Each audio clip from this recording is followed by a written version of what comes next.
깊도록 동산 안에 주와 함께 있으려 하나. 괴로운 세상에 할 일 많아서 날 가라며 하신다. 주님 나와 동행을 하면서 나를 친구 삼으셨네.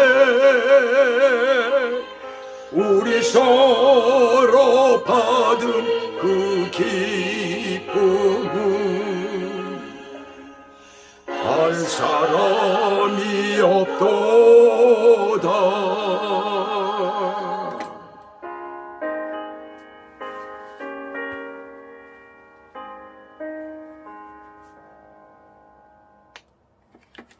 오늘 본문은 로마서 1장 8절에서부터 15절까지입니다.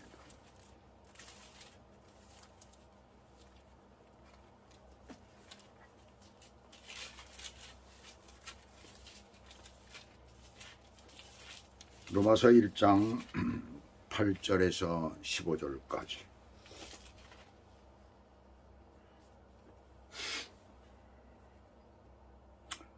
제가 봉독해 올려드리겠습니다. 먼저 내가 예수 그리스도로 말미암아 너희 모든 사람에 관하여 내 하나님께 감사함은 너희 모든 믿음이 온 세상에 전파되미로다. 내가 그의 아들의 복음 안에서 내 심령으로 섬기는 하나님이 나의 증인이 되시거니와 항상 내 기도에 쉬지 않고 너희를 말하며 어떻게 하든지 이제 하나님의 뜻 안에서 너희에게로 나아갈 좋은 길 얻기를 구하노라. 내가 너희 보기를 간절히 원하는 것은 어떤 신령한 은사를 너희에게 나누어 주어 너희를 견고하게 하려 함이니 이는 곧 내가 너희 가운데서 너희와 나의 믿음으로 말미암아 피차 안위함을 얻으려 함이라. 형제들아, 내가 여러 번 너희에게 가고자 한 것을 너희가 모르기를 원하지 아니하노니 이는 너희 중에서도 다른 이방인 중에서와 같이 열매를 맺게 하려 함이로되 지금까지 길이 막혔도다. 헬라인이나 야만인이나 지혜 있는 자나 어리석은 자에게 다 내가 빚진 자라. 그러므로 나는 할 수 있는 대로 로마에 있는 너희에게도 복음 전하기를 원하노라.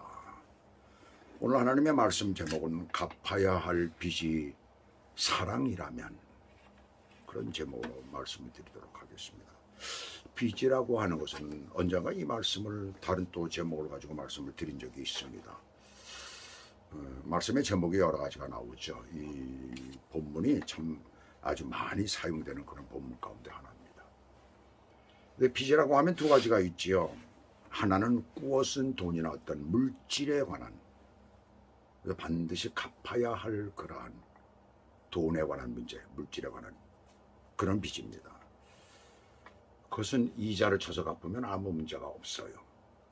돈이 필요해서 빌릴 때에 급하니까 누가 빌려주면 고맙죠. 감사하죠. 그래서 이자를 쳐서 갚으면 그것을 끝나버리고 맙니다.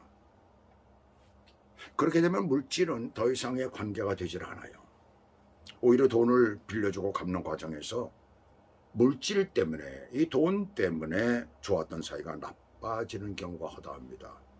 그래서 친한 사이에는 돈 관계를 하지 말라라는 말이 나오게 되죠. 앉아서 빌려주고 서서 돈을 받는다는 말이 있었어요.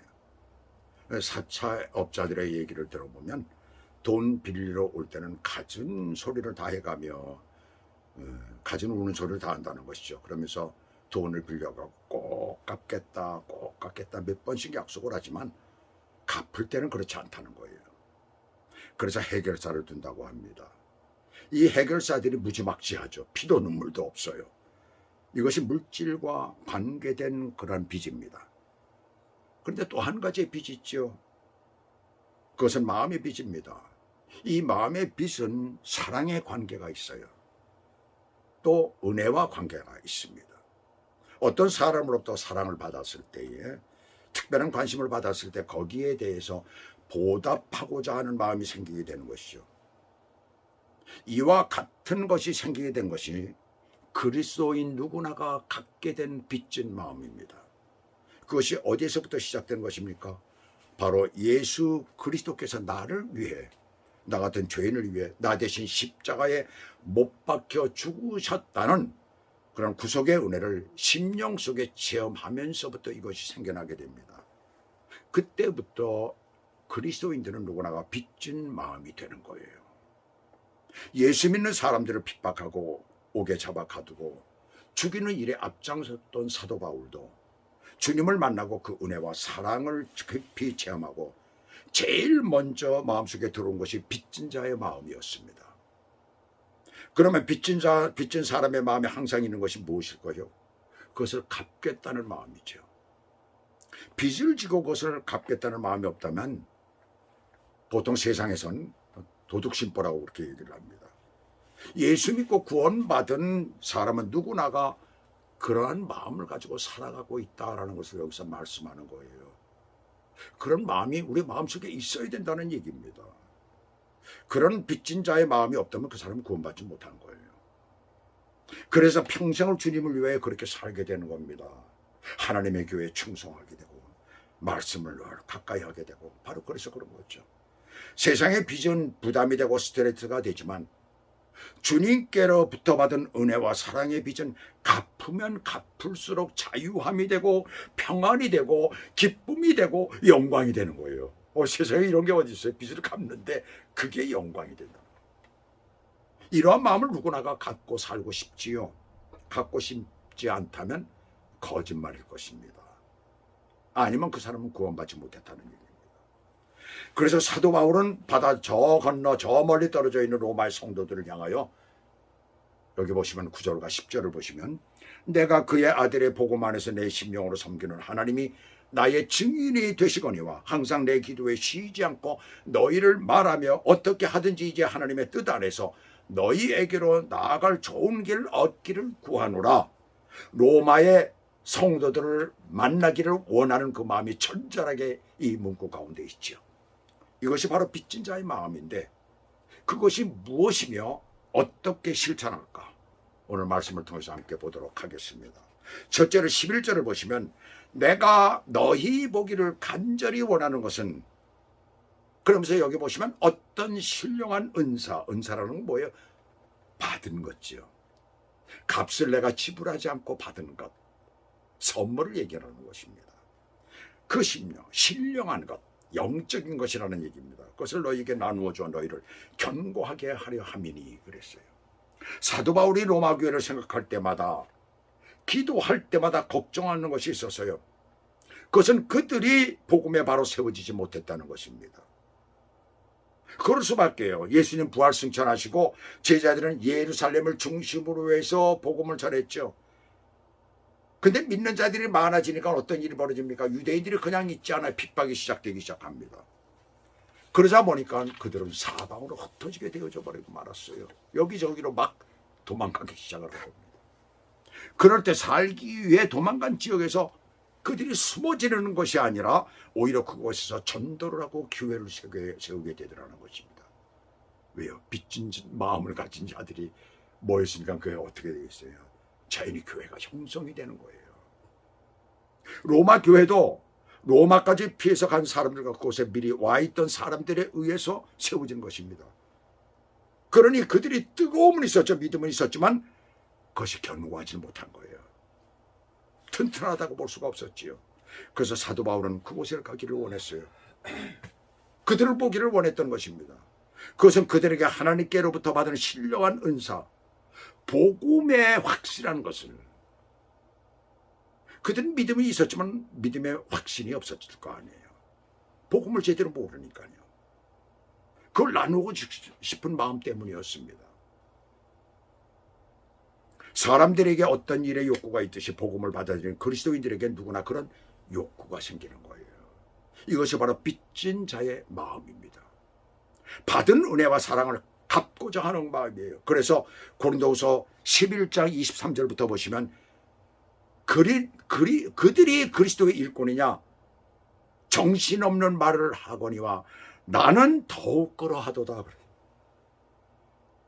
그들이 그리스도의 일꾼이냐 나는 그보다 더하다 이겁니다. 내가 수고를 넘치도록 하고 옥에 갇히기도 많이 하고 매도 수없이 맞고 여러 번 죽을 뻔하였으니 의대인들에게 40에서 하나 감한매를 5번 맞았으며 3번 태장으로 맞고 1번 돌로 맞고 참 죽지 않은 게 참 다행입니다. 어떻게 이렇게 의도 맞고도 죽지 않았는지. 3번 파선하고 배가 파선됐다는 얘기입니다. 일주일을 깊은 바다에서 지냈으며 3번씩이나 그랬대요. 26절에 보시면 위험에 대한 게 나와요. 여러 번 여행하면서 강의 위험과 강도의 위험과 동족의 위험과 같은 족속인데 위험이 있었어요. 이방인의 위험과 시내의 위험과 시내는 냇가를 얘기합니다. 그런 냇물이 그건 아주 강하게 흐르는 데가 있었을 거 아니에요. 시내의 위험과 광야의 위험과 거짓 형제 중에 위험을 당하고 뭐라고 그래 또 수고하며 애쓰고 여러 번 자지 못하고 줄이고 목마르고 여러 번 굶고 춥고 헐벗었노라. 참 어떻게 이러한 일을 당하면서도 주의 복음을 전하려고 애를 썼을까요? 이러한 가운데서도 28절 보시면 자기 마음속에 눌리는 것이 있는데 바로 그것은 여러 교회를 위한 염려와 한 성도 한 사람 한 사람에 대한 실족할까 하는 걱정이라는 거예요. 빚진 마음을 가진 사람은 바로 그러한 마음이 생기는 것입니다. 그래서 늘 그들을 위해서 기도하는 거예요. 자기가 목회했던 곳의 성도들을 위해서 기도하고 자기가 현재 목회하고 있는 곳은 물론이지만 또 내 주변에 아는 사람들을 위해서 기도하는 바로 그래서 오는 것입니다. 두 번째로 13절을 보시면 형제들아 내가 여러 번 너희에게 가고자 하는 것을 쭉 보시면 너희 중에서도 다른 이방인 중에서와 같이 열매를 맺게 하려 함이로되 신령한 것을 주어서 튼튼하게 세우는 것으로 끝나지 말고 열매를 맺게 하라는 것입니다. 근데 이 열매는 삶의 열매도 있지만 더 중요한 것은 복음으로 다른 사람을 세우는 열매예요. 내가 가르치고 세운 사람만 온전히 되는 것이 아니라 다른 사람을 세우는 일을 하도록 한다는 거예요. 내게서 복음을 받은 사람이 그 사람이 다른 사람을 세우도록 해야 된다는 것입니다. 그러니까 제자의 제자를 만들게 하라는 거예요. 그렇지 않으면 더 이상 연결이 되지 않고 그 대에서 끝나는 거예요. 그래서 사도 바울은 디모데 후서 2장 1절 2절에서 영적 흐름의 4세대를 말하고 있습니다. 그것은 그 이후도 계속되는 것을 말하고 있어요. 사도 바울이 제1세대가 되고 바울에게 복음을 받은 디모데가 제2세대고 충성된 사람들이 3세대고 거기에 그 말씀에 보시면 또 다른 사람들이 나오는데 그 사람이 제4세대라는 거예요. 이것은 어떤 관계냐? 수직의 관계가 아니라 수평의 관계를 말하고 있는 것입니다. 이것은 또한 선생과 제자의 관계가 아니라 형제의 관계를 여기서 말하고 있는 거예요. 말이 제자 훈련이지 형제 훈련이라 이름 지어야 할 것입니다.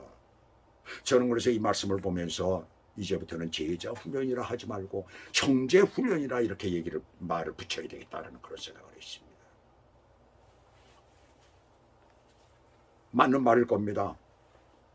이제부터 제가 그 맞는 말이에요. 형제 훈련이라는 말은 없었잖아요. 근데 제자 훈련은 형제 훈련이에요. 수평적 관계이기 때문에 그렇습니다. 한국의 이번 월드컵 경기는 수년 전부터 전 국민의 관심을 가졌었잖아요. 근데 우리가 그 월드컵에서 이번에 보게 되면은 이 선수들이 움직이지는 않아요. 완전히 동네 축구를 하더라고요. 그렇게 패하고 32강에도 갔는데 말이죠. 가야 되는데 말이죠. 그런데 갈 수가 있는데 충분히. 제가 볼 때 4강에도 갈 수 있는 그런 팀이었었어요. 우리가 한번 생각을 해보세요. 세계적인 축구 선수들이 세계에 나가 있으면 세계적 선수들 아닙니까? 무려 5명이나 돼요. 거기다 거기에 준하는 거기에 거의 가까이 다가 있는 선수들이 3명이나 있습니다. 그렇다면 11명 중에서 8명이 바로 그렇다는 얘기입니다. 굉장히 수준 있는 축구를 하는 그런 선수들이라는 얘기예요. 그렇다면 당연히 32강이 아니라 16강, 8강, 4강까지 저는 4강까지 내다봤어요. 그 정도 선수들이라면 얼마든지 그게 가능할 것이다라고 했습니다. 근데 결국은 32강에 제대로 가지 못하고 패해서 그것도 달랑달랑 다른 사람들이 제대로 잘 경기를 하는가, 다른 팀들의 경기 결과를 보면서 그것을 온 백성들이 그걸 기다렸잖아요. 근데 탈락이 됐어요, 결과적으로.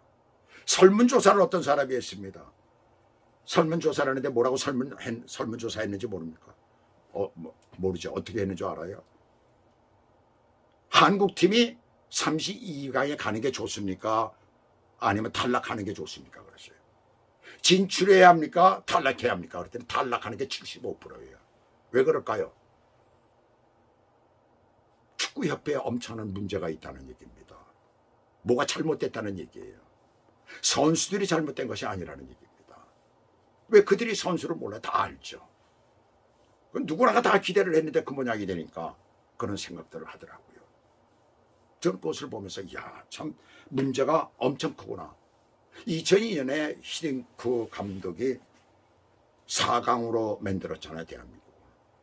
그때 가장 그 사람이 가지고 있었던 리더십이 뭔지 아십니까? 신뢰와 공정성입니다.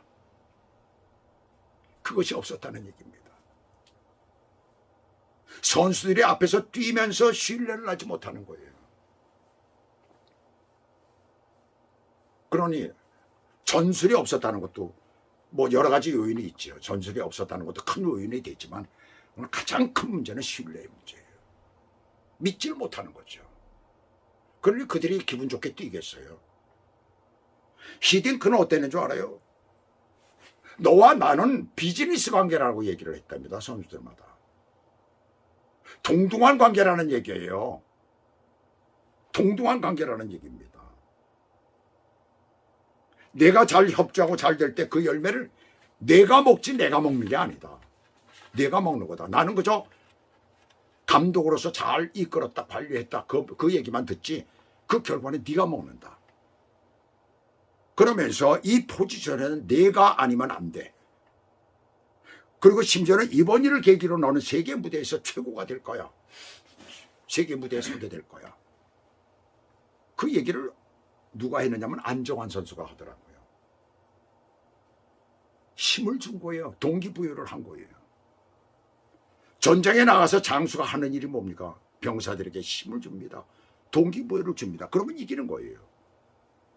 적어도 하나님 나라의 백성된 그리스도인들은 복음을 깨닫고 믿음 생활하면서 다른 사람이 복음을 바로 깨닫고 살아갈 수 있도록 돕는 데 있어서 그 사람에게서 끝나지 말고 그 사람도 다른 사람을 섬길 수 있도록 하라는 거예요. 힘을 줘야 해요. 동기부여를 줘야 해요. 형제 곧 수평적 리더십을 말하는 것입니다. 수평적 리더십. 이것도 제가 만든 겁니다. 수평적 리더십. 이것이 사도 바울이 가지고 있는 간절한 마음이었어요. 가르치는 자는, 선생이 된 자는 내가 아니면 안 된다는 생각을 가져서는 안 되는 것이죠. 가르치는 자가, 지도하는 사람이 그런 마인드를 가지고 있으면 좋은 사람이 곁에 결코 있지를 않아. 다 떠나버리고 만다는 얘기예요. 섬기는 게 아니라 부리는 거예요. 그렇게 억압을 해서는 절대로 영적 세대가 이루어지질 않습니다. 바로 교회에서도 그렇고 우리 믿음의 삶에서도 그렇다는 얘기입니다. 하나님 나라의 백성들도 바로 그렇다는 것을 여기서 말씀하고 있는 것입니다. 마지막으로 14절을 보시면 헬라인이나 야만인이나 지혜 있는 자나 어리석은 자에게 나 내가 빚진 자나 어떤 계층 부류의 사람들이건 가리지 않고 모두에게 빚진 자의 마음으로 살라는 거예요. 교회가 망가지고 타락하는 이유 중에 하나는 사람을 가려서 교인 삼는 거예요. 어떻게 그런 교회가 있습니까? 라고 이제 질문할지 모릅니다. 그런 교회가 있습니다. 이쯤 되면 교회가 타락하는 것이지요. 교회가 물질에 치중하다 보니까 그 영혼을 보지 않고 물질을 보고 배경을 보고 위치를 봅니다. 그러면서 그것을 자랑합니다. 누구나 알만한 사람이 교회에 나오면 누가 우리 교회에 나온다고 자랑을 하는 거예요. 그것도 목사님이 단상에 서서 얘기를 합니다. 자, 그러면 어떤 사람이 오게 될까요? 그것도 전도의 방법이라고 생각하십니까? 사람의 숫자만 많아지면 다입니까? 그렇지 않다는 얘기잖아요. 우리 이 말씀은 그걸 얘기를 하는 게 아니잖아요. 로마 교인들을 생각하고 그들을 걱정하는 것이 무엇일까요? 마태복음 9장 12절에서 예수님께서 세리 마태의 집에서 음식을 그들과 함께 잡수시는 것을 본 그 바리새인들이 예수님의 제자들 보고 어찌 너희 선생들은 저 세리와 죄인들과 함께 식사를 나누냐, 그럴 수가 있느냐라고 묻지요. 책망을 비슷하게 합니다. 여기서 그 얘기를 예수님께서 들으셨어요. 그러면서 뭐라고 말씀하십니까? 건강한 자에게는 의사가 쓸데없고 병든 자에게라야 필요하다라고 이렇게 말씀하십니다. 여기서 병든 자는 우리 육신의 병든 자도 말하지만 더 큰 의미는 가난한 자, 마음에 상처받은 자를 여기서 말씀하고 있는 것입니다. 사실 육신의 병도 일시적인 감기 등 이런 것은 그냥 약 먹고 나는 것이지만 오랜 병일 경우에는 이미 심령, 마음까지도 병들어 있어요. 건강하지가 못합니다. 물론 그렇지 않은 사람들도 있죠. 그것을 극복하고 믿음 안에서 그것을 이겨내는 사람들도 있죠. 자, 그렇다면 그들을 어떻게 대해야 할까요? 빚진 자의 마음으로 다가가야 하는 것입니다. 오늘 우리 사회가, 교회가, 얼마 전에 조사한 내용을 보니까 교회들이 반토막이 나고 있어요. 지금 교회가 병든 이유가 그렇게 빚진 자의 마음으로 다가가지 못하고 사랑하지 못하기 때문에 그렇습니다. 그것은 목사는 물론이지만 그러나 성도들도 그래야 되는 거예요. 내게 있는 모든 내세울 만한 것들을 버리고 다가갈 때 참으로 아름다운 하나님의 나라가 우리의 현실 가운데 이루어질 줄 믿습니다. 그 나라를 이루기 위해 애쓰시는 저와 여러분 되시기를 주 예수 그리스도 이름으로 축복합니다. 기도하시겠습니다. 하나님 아버지, 우리가 이 땅에 살면서 우리가 하나님 나라를 내 마음에 모시고 우리가 우리의 공동체 안에서 그 나라가 우리들 가운데 이루어지고 있다라고 확신하고 그렇게 우리는 영광스러운 삶을 살고 있는데, 그런데 실제로 교회 안에서 그런 것들이 온전치 못한 것들이 이루어지고 있고 잘못된 것들이 이루어지고 잘못된 것으로 이끄는 지도자들이 있고 또 성도들은 아무도 모르기 때문에 따라가는 그런 것을 우리가 보게 됩니다. 하나님 아버지, 이 잘못된 것들을 우리가 고치게 도와주시고 모두가 다시 하나님 앞에 회개하고 주님께로 나아가는 그러한 믿음의 역사가 이루어질 수 있도록 주여 도와주시옵소서. 그래서 우리의 심령 속에 있는 이 하나님의 나라가 우리의 공동체, 우리의 교회 안에서 온전히 이루어지고 저 주님 만날 때까지, 주님과 함께 참으로 영광의 찬양을 부를 때까지 그것이 이루어지는 역사가 이 땅에서 날마다 이루어질 수 있도록 우리를 축복하시고 인도해 주시옵소서. 예수 그리스도 이름으로 감사하며 기도 올리옵나이다. 아멘.